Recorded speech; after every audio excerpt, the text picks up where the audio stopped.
Look, on Kashmir, actually we have done, I think, a good job solving most of it. I think removing Article 370 was one step, number one. Then restoring growth and economic activity and social justice in Kashmir was step number two. Holding elections, which were done with a very high turnout, was step number three. I think the part we are waiting for is the return of the stolen part of Kashmir, which is on the under illegal Pakistani occupation. When that's done, I assure you, Kashmir solved. What do you make of the first 41 days of the US's new foreign policy? Is it good for India? Is it good for the world? Well, it's interesting. And I think, and some of it, I must say in all honesty, is not surprising. If you actually tracked it and assume that most of the time, political leaders at least do much of what they promise to do. They do not always succeed, or they do not always get everything they want, but as a general principle, when people, when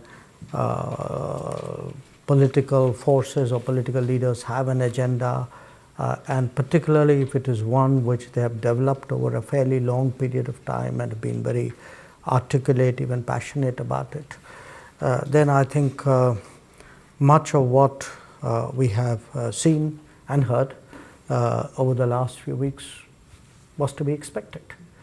So I'm a little surprised that people are surprised. Now, that said, is it good for India? In many ways, I would say yes. My Prime Minister was in Washington about 2 weeks ago. I had accompanied him. I was myself there for the presidential inauguration. And when I look at our interests and our expectations of the relationship, I think there's a lot of promise we see there. Conceptually, I think we see a president and an administration which, in our parlance, is moving towards multipolarity. And that is something which suits India. When you say that they are moving towards multipolarity, do you mean accepting or even encouraging there being many poles of power in the world? I think practicing, and by practicing, promoting. That since 1945, one tends to think and talk about the United States as US and the Western world. So it's more like a bloc rather than a nation. I think what is quite clear is the US's own self-perception is now more as a nation and perhaps a little less as a bloc. Not entirely, as one and not the other, but definitely the needle has moved in the direction of a more national personality and a more national analysis of its self-interest. If one looks, at our own relationship politically, to be very honest with you, we've never had any issues with American presidents, at least in recent times. There's no baggage which we carry or burden that the relationship carries. I think from President Trump's perspective, the one big shared enterprise that we have is the Quad. And the Quad is an understanding where everybody pays their fair share. So there's no spat about who's paying for whom. There are no free riders in Quad. So that's a good model for which works, which was restarted during President Trump's first term. And if I were to look at some of the big priorities of this president, many of them actually work for us. He seems to be, for example, committed to keeping energy prices reasonably affordable and stable. We welcome that. He is putting a lot of emphasis on tech, on the development of tech, on the use of tech as a game changer in global politics. I think that offers a lot of possibilities, for us. He appears open to connectivity initiatives of a certain collaborative nature. We have deep interest in that. So I would say, and of course, he has a certain view of trade, as you may have noticed. I was sitting here thinking we've got this far without mentioning trade or indeed tariffs, and I was wondering where you thought India would come out of this great tariffs exercise. I was coming there with Babit. Good. I'm just making sure we get that. We had a very open conversation about it, and the result of that conversation was that we agreed on the need for a bilateral trade agreement. And our trade minister, in fact, is there in Washington doing exactly that right now. I was thinking as you were talking, the piece in the Financial Times by Martin Wolf this week saying the West is over.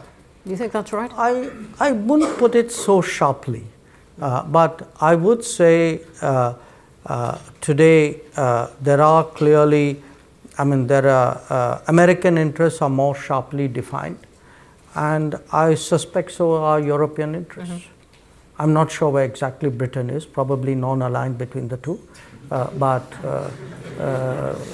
it's very clear. It's possible that it has not yet sharply defined its interests. Yes. But we might come on to Britain in a moment. But just staying with this picture, I would love to hear more about where India is going to position itself. Multipolarity, as you said. There is China. We still don't know exactly what the US might choose to do with China. It's clearly bringing Russia a bit more in from the cold. Where is India going to put itself in this position?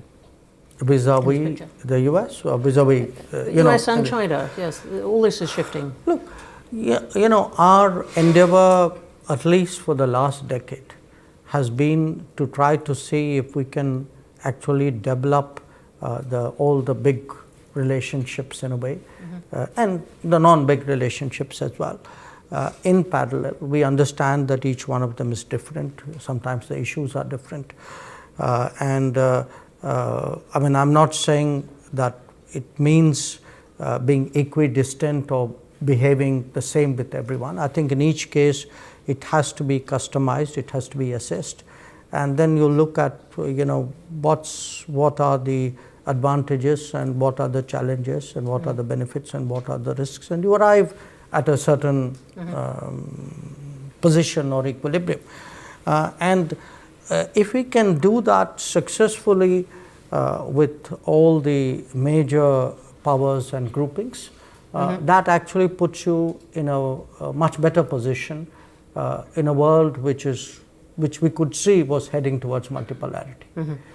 So it's, think of it really as, in a sense, from what used to be said was a very bipolar world, which wasn't entirely true, and then a unipolar, which also wasn't entirely true. But today, if you have many more centers of decision making, many more sources of influence, many more discussions with multiple players to really address any solution or any situation. I think that's the kind of world, and I think the country which has the maximum flexibility and the least problems is obviously better off in that world, and that's our endeavor.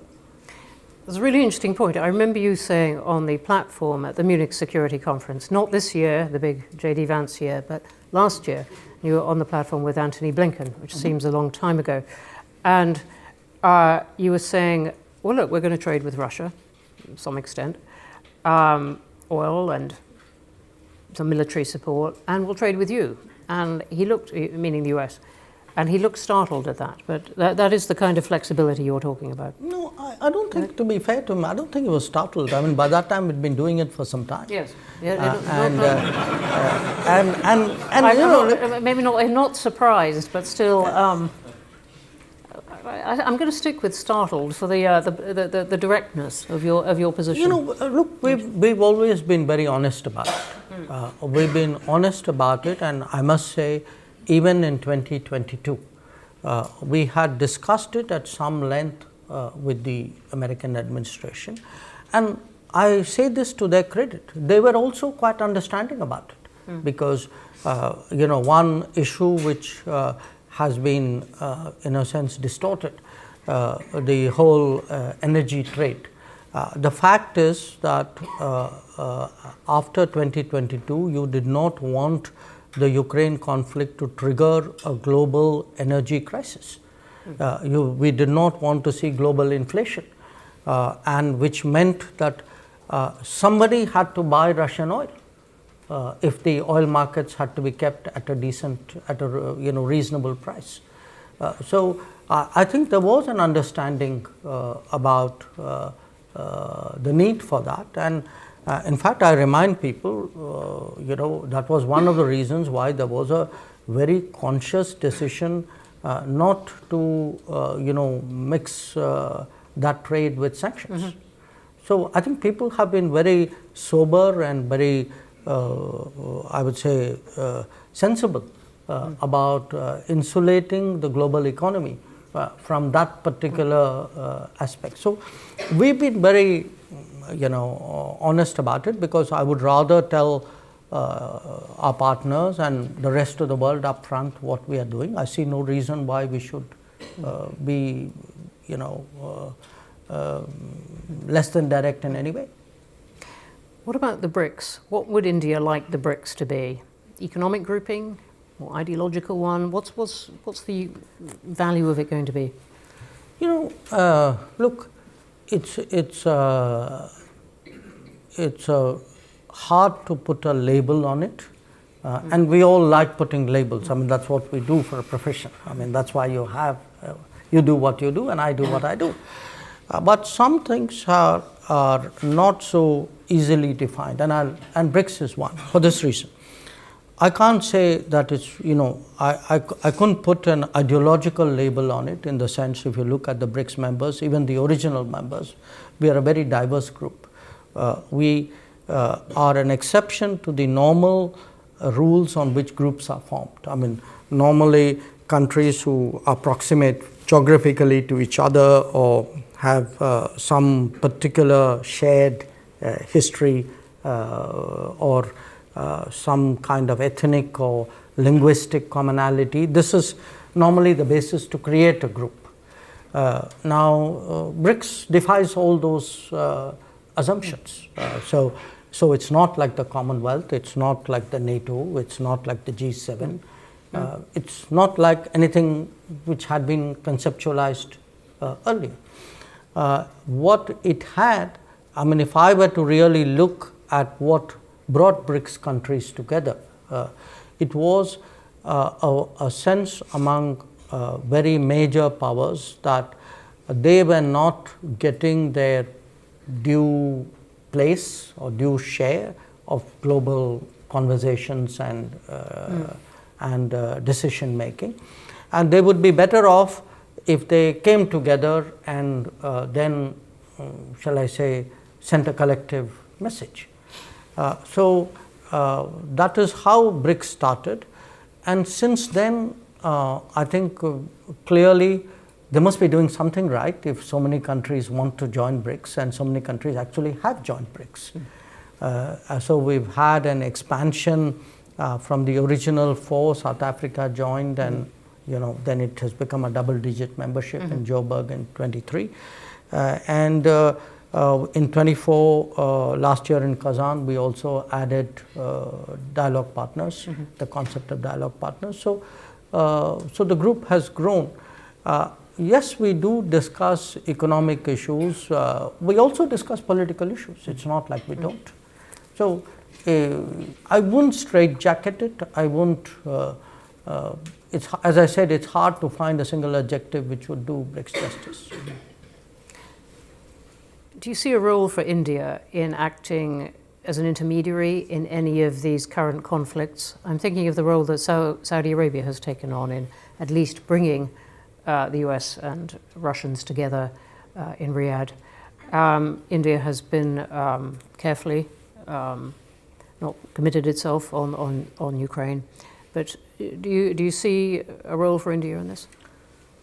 I'm not sure. I'm not sure.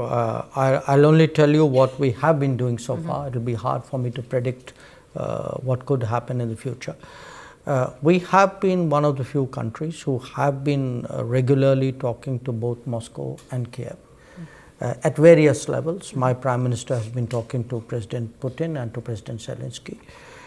We have met with, the presidents, the ministers, the national security advisors, the defense ministers. So, at various points of time, if there was a moment or an occasion when our weighing in was useful, we have tried to do that.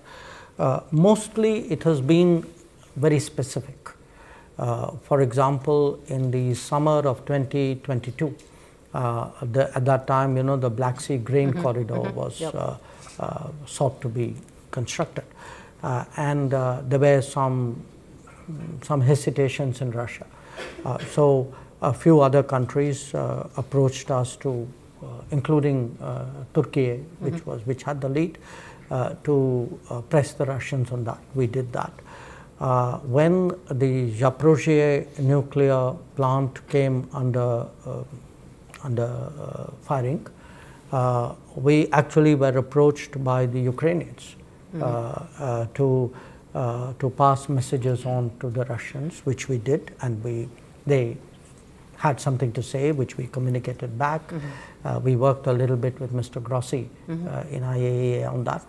So wherever there's been a sense that, okay, India can do something, somebody has come to us and said, would you be willing to do that? We've always been open-minded about it.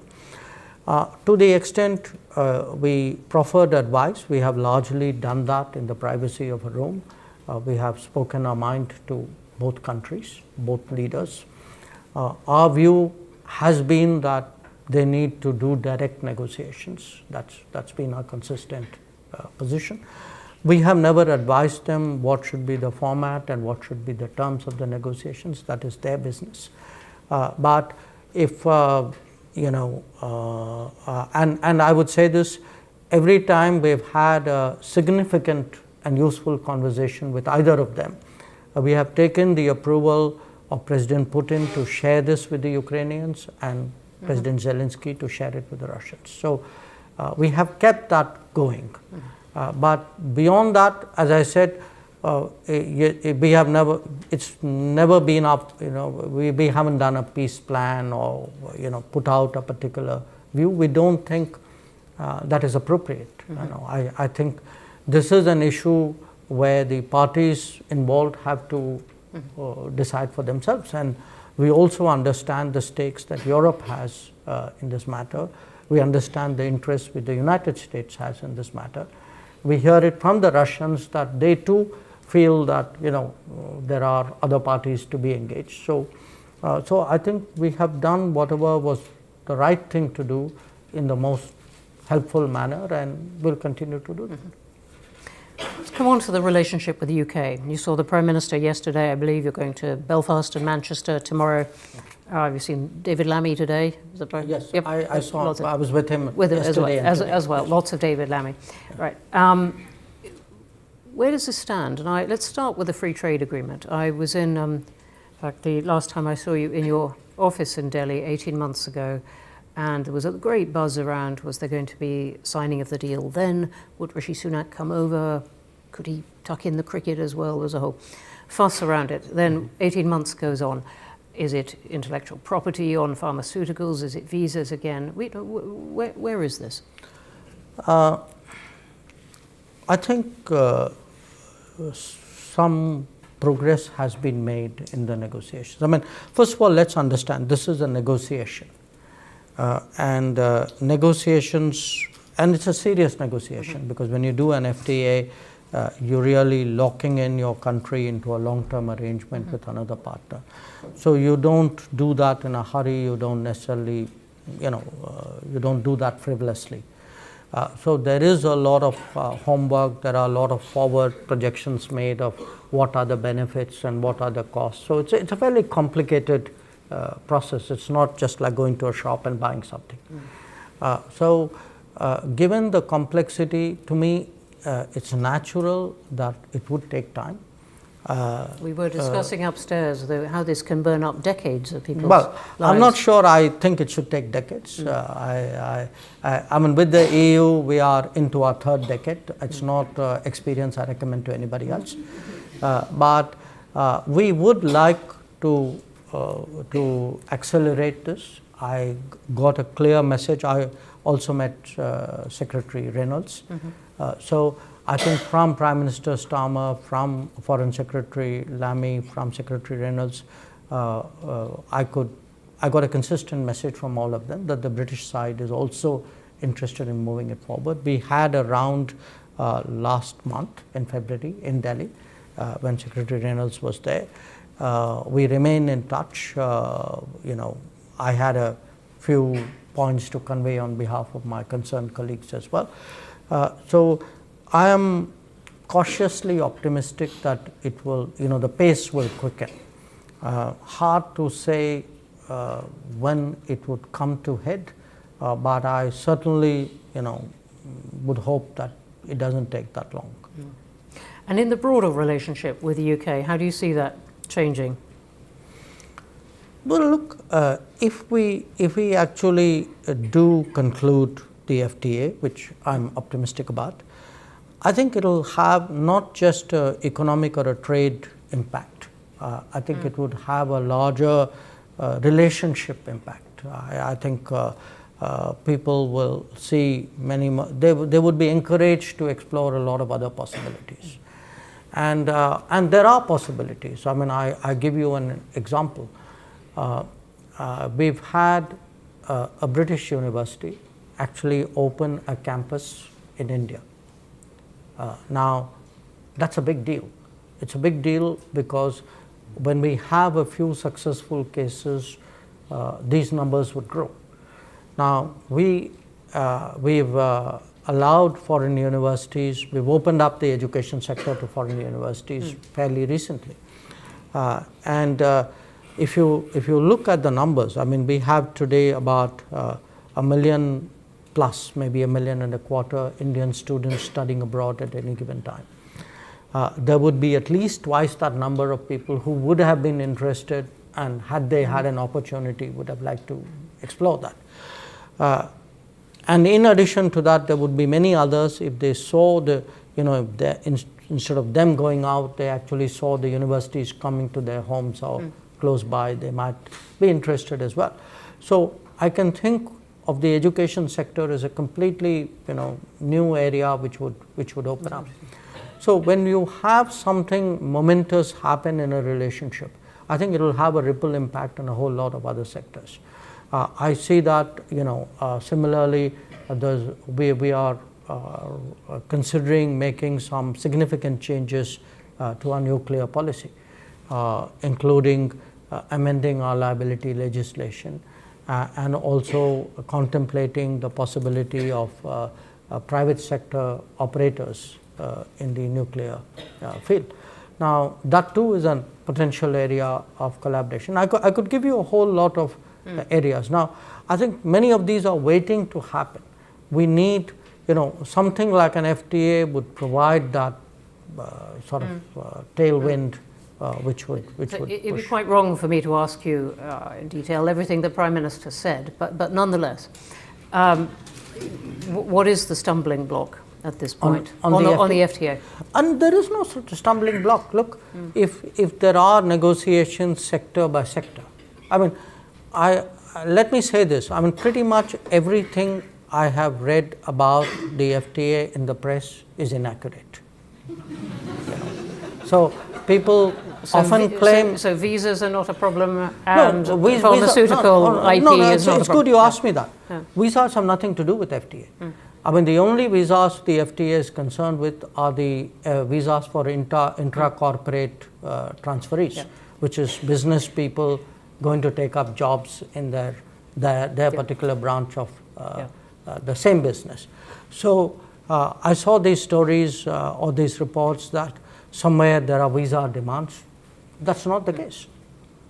And I could give you a whole lot of other inaccurate examples. Look, it's not that there's some big boulder out there which we need to get out of the way. I think these are painstaking negotiations.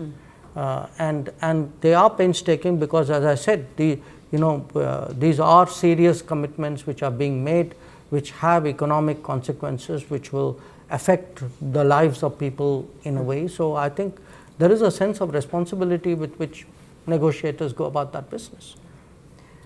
Thanks very much indeed for that. Let me just ask you a couple of things before we go to wider questions, a couple of things about India itself. And I'm very struck by a whole line of discussion in the Indian media at the moment, summarized by the question, will India get old before it gets rich? Not the country so much as its people, but the question of whether its growth is really managing to keep up with the aging and size of the population. That's not a question which is unique to India. No, not at all. I mean, people have been asking that question on China. They ask it about some other East Asian countries. They ask it about this one too. But, yeah. So I think it's a natural question to ask about any economy which is growing rapidly and which is consequential for the rest of the world. My sense is the pace of progress in India, I mean, this is just me talking, will actually surprise people because we have, look at it today, we are roughly, I would say, about $3,000 minus per capita economy. Okay. Think back on the rest of the world when it was at that level. What is different for us is we have the access to technologies and practices and possibilities which others at that point did not have. For example, digital. So there is a great possibility to leapfrog in terms of our development.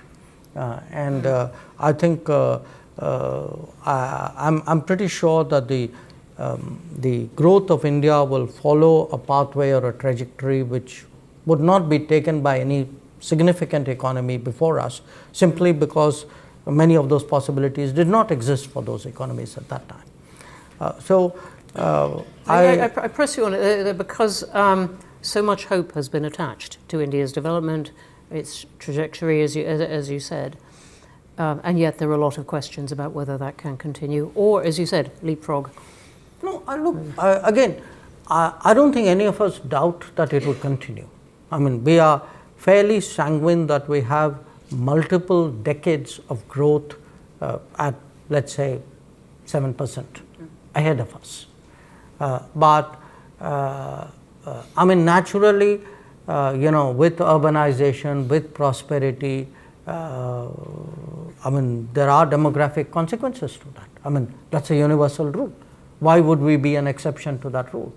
But I think if you look at the numbers, I think there will be a demographic trajectory, there will be a prosperity trajectory. I am not sure that there is grounds to be as alarmed as your observation would suggest. Thank you. We might come back to that in the questions. Let me just ask you one more, something that comes up in parts of certainly with the British media, with parts of the British government, about whether India is still a place where minorities feel that they can thrive. The argument being, look, it's great if you're part of the Hindu majority, but becoming a less comfortable place if you're Muslim, Hindu, Muslim, Tamil, Sikh, whatever. Has that come up in your conversations with Britain, and what is your answer to it? I'm a Tamil. I feel completely comfortable. And I think I can say that for the High Commissioner too. So look, there is a certain politics prevalent in some parts of the world, very driven by a kind of a vote bank consideration, very driven by creating identity lobbies, actually pandering to them, stoking a certain attitude, and we don't think actually that's very healthy politics. So if the idea of good politics is all about how do I look after, cater to minority demands, I think to me good politics is actually about treating your citizens equally. And when I look at the last 10 years and I see many of the big transformations underway, let us say housing entitlements, loan entitlements, business entitlements, I think as a polity we've been very, very fair.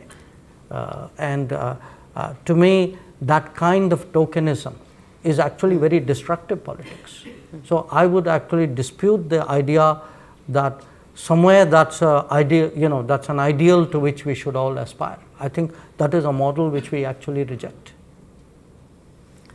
On that note, let's go to wider questions. I don't know if the question will come up again, but thank you. Forest of hands up immediately. Let me start at this far side. I'm going to take two at a time. Please. And could you wait for a microphone to come, and please identify yourself as well. My name is Sylvie. I'm a journalist from South China Morning Post. So my question is, will Moody come to attend SCO conference in China this year? And also, currently there's no direct flights between China and India. It's very difficult to get visa. And also, China and India are having very few journalists in the ground in each other's country. And how and when will those issues be resolved? This is about direct travel. Right. Do you want to answer that one? Let me just sum up that question. You asked me on flights, on visas, right, and journalists, and journalists, and also SCO. And would I be there for the SCO? Moody, also you. Prime Minister Modi. Oh, okay. All right, got it. Thank you. Okay, could I take one more? Yes, go in the middle. Yep, you. Thank you. Sachin Ravikumar with Reuters. In the context of Europe trying to boost its defense capabilities, would India's defense industry have a role to play in bolstering those capabilities? And is this something you would be promoting in the coming weeks and months? And secondly, if I may, vis-a-vis trade with the US, would India be open to lowering lowering tariffs on car imports? Thank you. Thank you. Snuck past my usual guard of saying only one question, but you got two in, which were defence and cars. She got three in. Yeah. So we're going to go to a one question rule in a moment. On the first question, look, there was a certain context for why relations between India and China were disrupted. And the context was what China did along the line of actual control in 2020 and the situation which continued after that. Now, in October 2024, we were able to resolve many of the urgent issues, the pending issues pertaining to that, what we call disengagement of troops who had been deployed upfront. So after that, there was a meeting between Prime Minister Modi and President Xi in Kazan, and I myself have met Foreign Minister Wang Yi. Our National Security Advisor and our Foreign Secretary have visited China, and we are discussing with China some steps to see how the relationship can go in a more predictable and stable and positive direction. One of the steps which you did not mention, so let me to your three questions add a fourth one, which was the resumption of pilgrimage to Mount Kailash, which is in Tibet, which Hindu pilgrims have been going to for ages. So the resumption of pilgrimage, the direct flights between the two countries, the journalist issues, all these are being discussed. But there are some other issues. For example, we had a mechanism about trans-border rivers. That mechanism had stopped to meet because the relationship was very badly disrupted after 2020. So we're looking at this package. I mean, I think people tasked with that mandate are dealing with each other. It's hard, obviously we would like to see it done sooner rather than later, and then we'll see what happens after that. On your question, can the Indian defence industry profit from yeah, Europe's new need for defence? We have a substantial Indian state-owned defence industry, but also now a growing Indian private sector defence industry. They are global in their interests and aspirations. It's, even the state-owned ones, these are enterprises. They make the decisions depending on where there's demand and, what the market opportunities are. Normally, we leave it to them to make the business, the corporate decisions that they should, unless our national interest or our security interests are involved in some way. So I think if some of them wish to, look at demands in Europe, I think that is a business decision that they should be taking. On the issue of tariffs, as I said, we have understanding that we would be negotiating a bilateral trade agreement with the United States. So that process would unfold. Our trade minister is there holding discussions right now. So one has to see where that goes. Okay, another forest of hands. Right, I'm going to take the woman on the aisle there. My name is Palwasha, and I wanted to ask about, you mentioned BRICS and India's role in BRICS. Do you see India's role in the Middle East, because you spoke about Ukraine, but what about the Middle East, in specific Gaza? Okay, thank you very much. Here in the front, Chitij. I'm going to take three this time. Kshitij Bajpayee, Senior Research Fellow for South Asia at Chatham House. Many thanks for your very insightful remarks. I had a question about India's neighborhood. India resides in a region in which 3 countries are in the midst of IMF bailouts: Sri Lanka, Pakistan, and Bangladesh. 2 countries could be regarded as potentially near failed states, Myanmar and Afghanistan, and 2 countries with which India has a history of difficult relations, which also happen to be nuclear weapon states, and it also has active territorial disputes. Of course, I'm referring to China and Pakistan. You also have a relatively low level of regional economic integration and institutional integration, at least compared to other regions in terms of intra-regional trade. So my question is do developments in India's neighborhood, do they hold back or undermine India's global aspirations? Or to put it more bluntly, can India rise without its region? Thank you. Thank you, and I'm going to take one more right here in the front. Thank you very much. I'm David Lubin. I'm an economist here at Chatham House. I wonder if you could comment on India's aspirations for the internationalization of the rupee, or more generally, whether you and the Indian government have a problem with dollar dominance in the international monetary system. Great, thank you. We have the Middle East, Gaza. We have whether India can rise without its neighborhood, without relations with its neighborhood, and the internationalization of the rupee.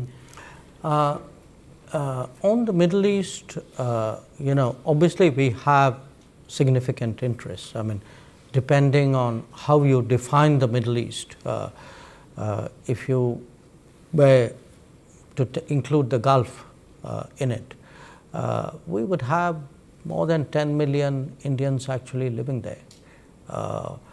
The trade, our trade with the Gulf would be today, our exports to the Gulf alone would be close to $100 billion.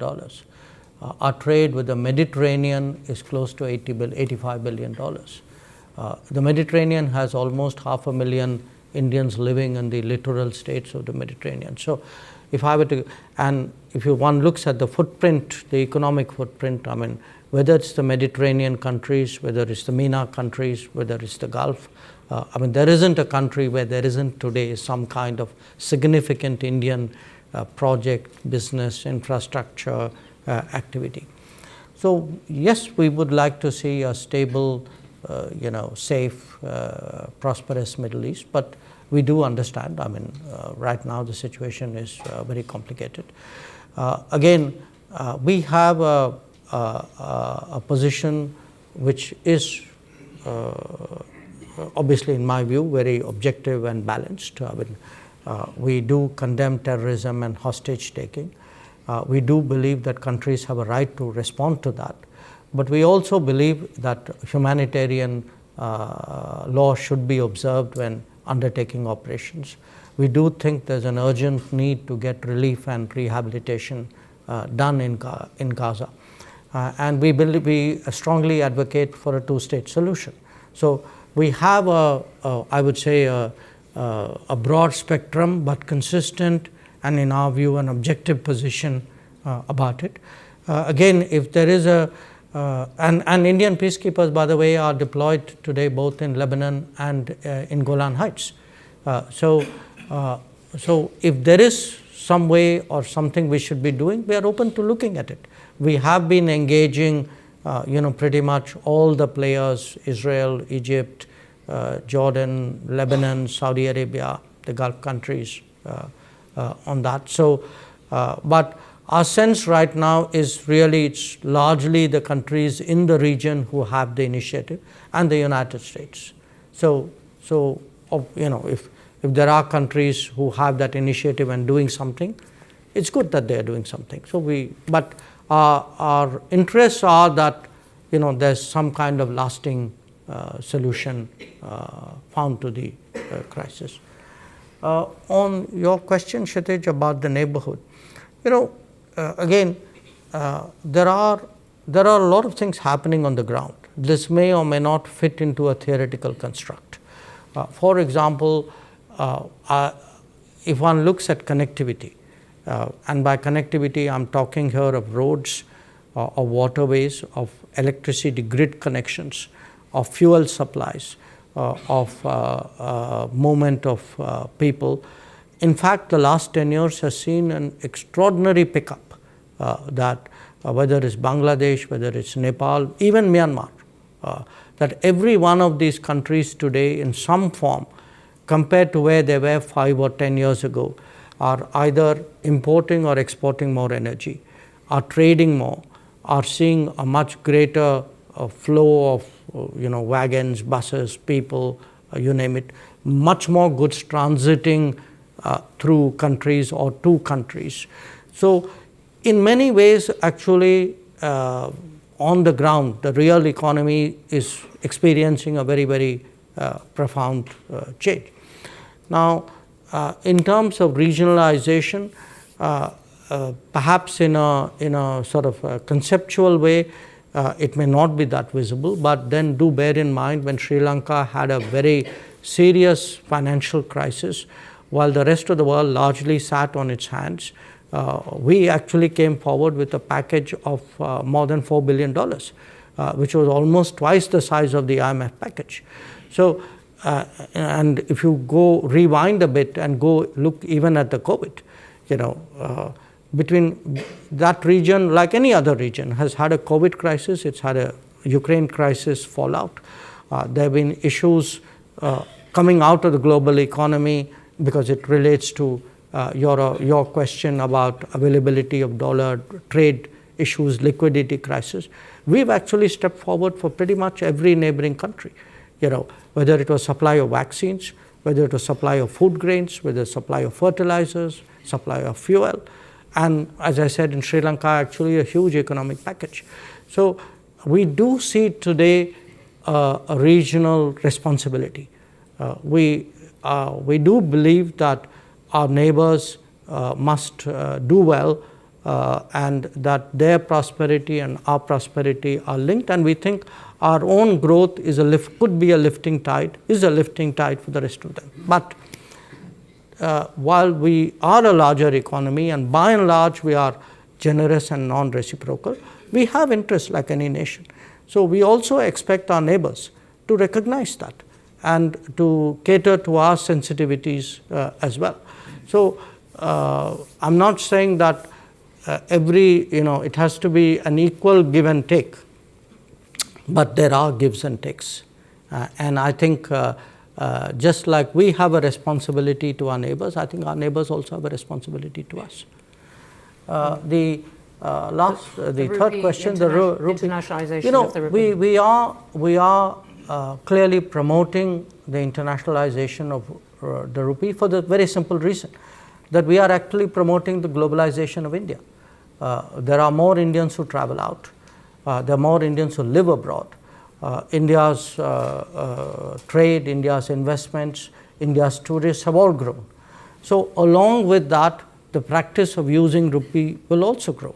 So in many cases, for example, we have established mechanisms for cashless payments between India and some other country. We have, in certain cases, supported trade settlements, but we have also supported trade settlements because there is a shortage of hard currency in many countries, especially of dollars. So in a way, there is a steady, I would say, externalization of rupee transactions. That's part of the globalization of India. But where the role of the dollar is concerned, I think we are very realistic about it. We have never had a problem with the dollar. Our relations with the US are probably the best ever that they have been. So we have absolutely no interest in undermining the dollar at all. On the contrary, I think a lot of the problems in our region is the lack of the availability of dollars. So I would say many countries want to see more dollar, not less. Thank you. Take a gentleman here on the aisle. Yep. My name is Nisar. I am an author and a journalist. Let me make you a little nervous, Your Excellency. Thank you very much for your dissertation. Yeah. Kashmiris are up in arms because India is occupying Kashmir illegally. That's the reason why they are protesting. Now, given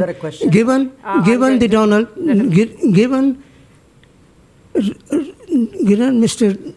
Trump's zeal for striking peace and peace deal, can Narendra Modi use his friendship with Donald Trump to solve out the problem of Kashmir? There are 1 million soldiers stationed in Kashmir to control 7 million Kashmiris. In the UK Parliament today mentioning Kashmir. All right, Kashmir, what are you going to do to solve it? Woman on the aisle in black and white, I think. Thank you. I'm Vedika, and I am a student at King's College London, studying international relations.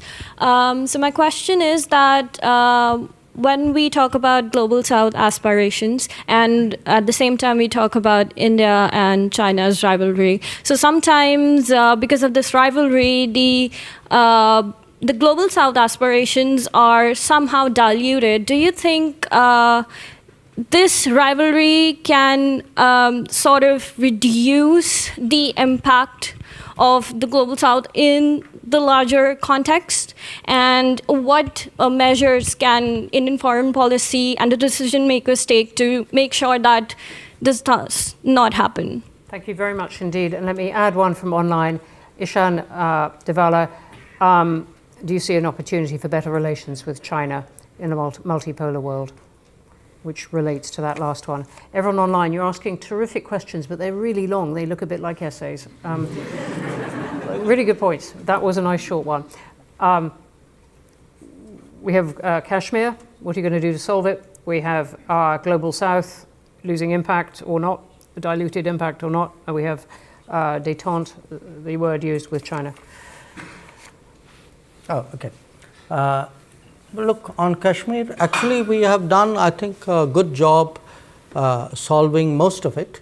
I think removing Article 370 was step number one. Then restoring growth and economic activity and social justice in Kashmir was step number two. Holding elections, which were done with a very high turnout, was step number three. I think the part we are waiting for is the return of the stolen part of Kashmir, which is on the under illegal Pakistani occupation. When that's done, I assure you, Kashmir solved.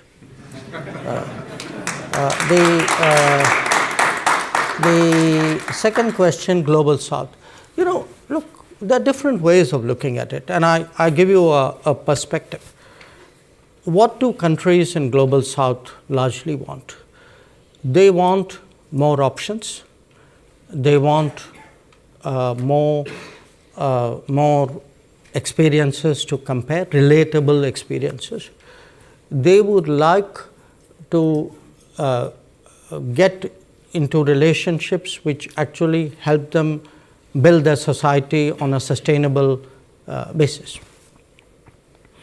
So forget India, China for a moment. I think what is happening and is that much of the Global South in the previous decades had very limited options. You know, they either had Western options, they had multilateral development banks, which were in a way associated with it.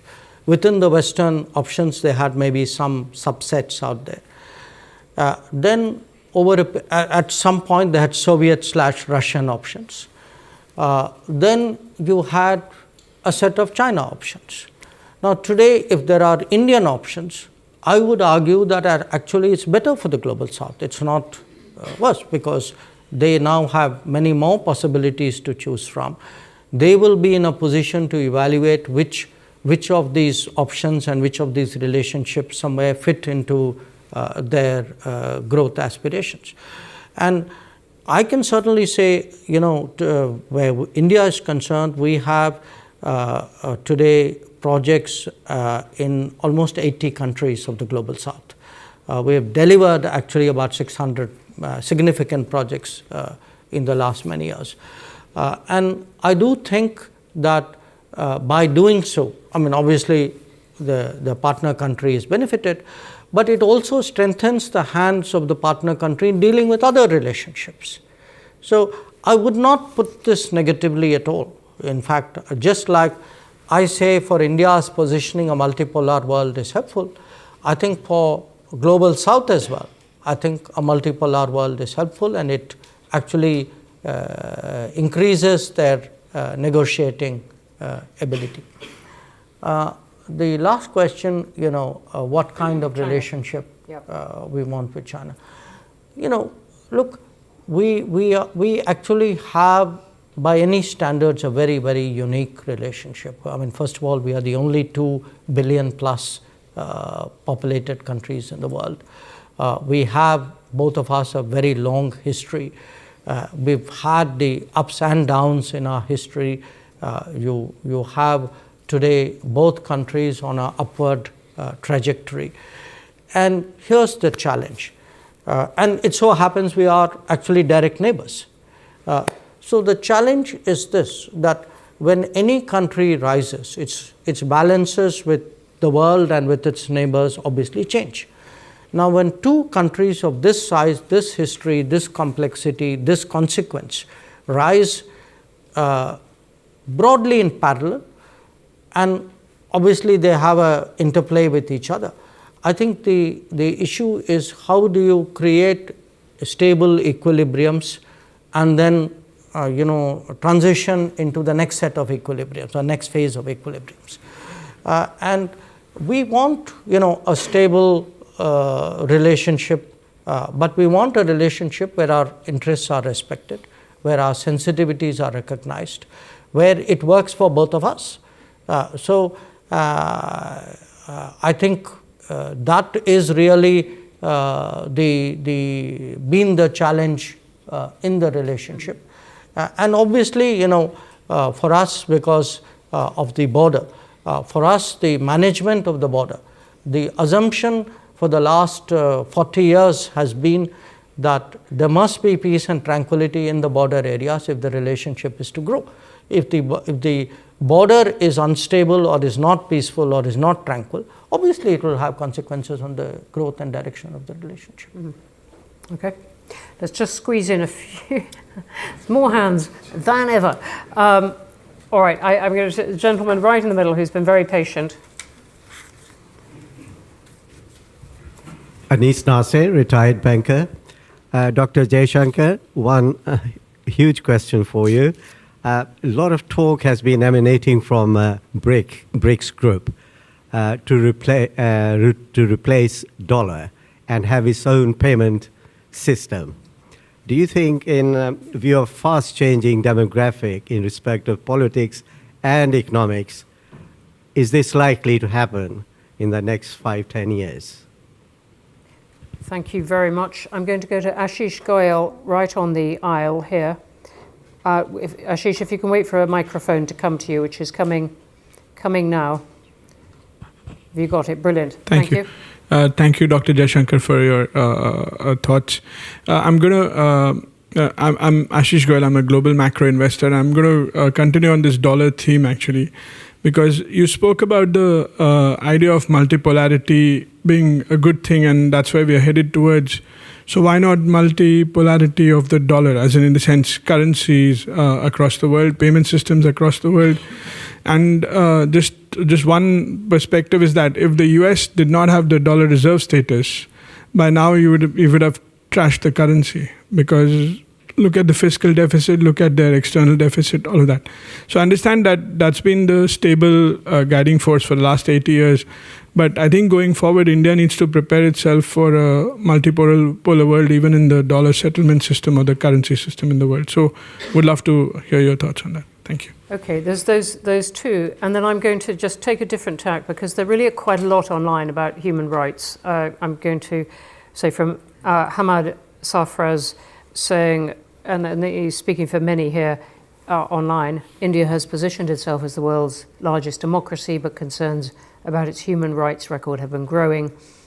The statement, how does India plan to address this issue? Does it acknowledge any shortcomings? And there are various others in that line, Shahid Ahmed as well. There is a cluster. So we have dollar and we have human rights. I could take a few more. I could take a few more. Okay. Because my answers would be pretty short on both. You don't know what I might then say. I will take this gentleman on the aisle then. Hello, I'm Bhanu Pranav and I'm studying theoretical physics in King's College London. So my question is in that direction, in education and especially in the pure sciences. I've always aspired to be back home but receive international level education.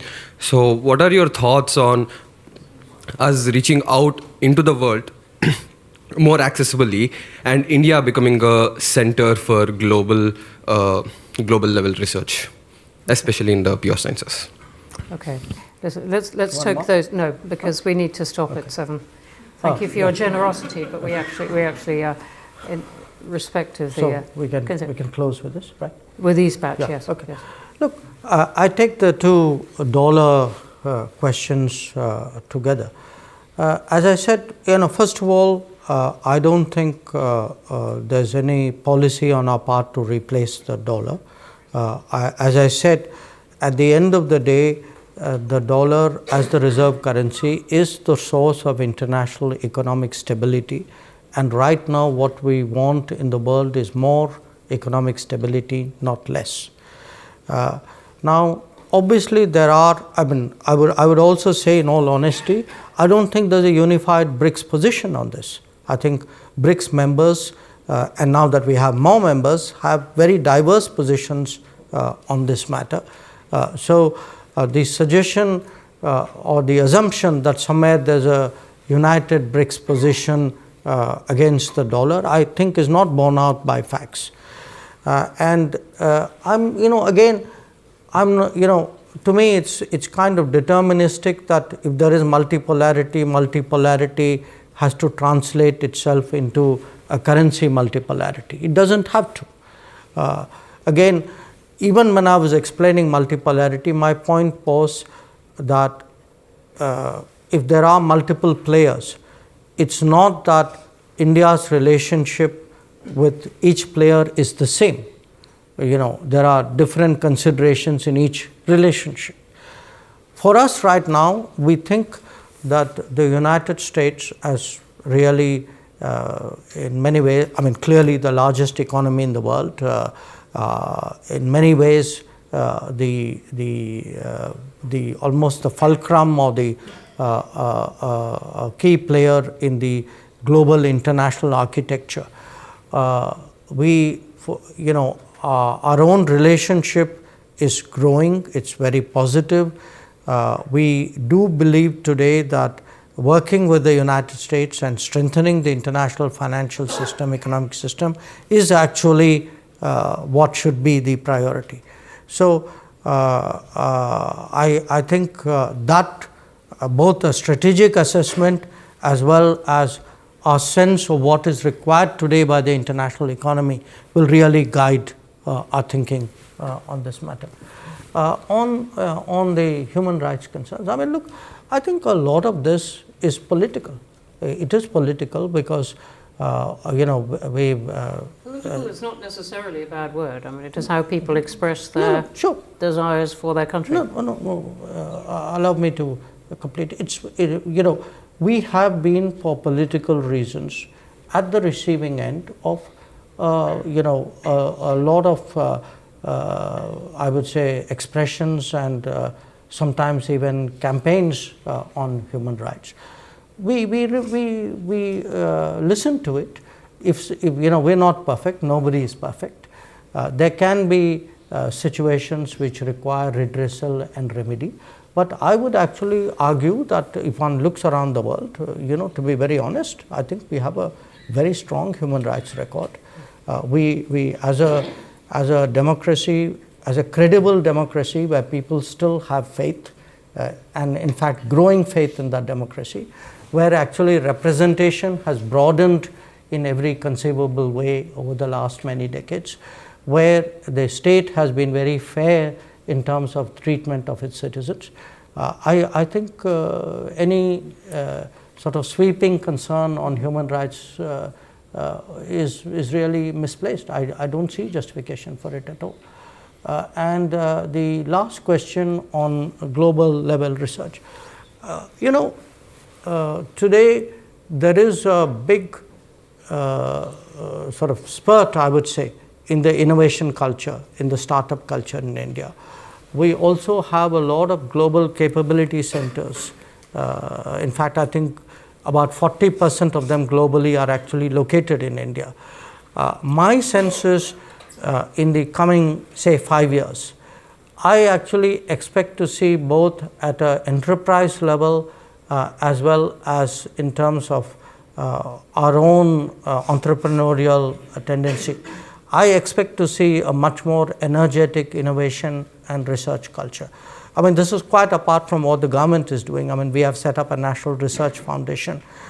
There is a much greater push for various enterprises and agencies to invest more in research.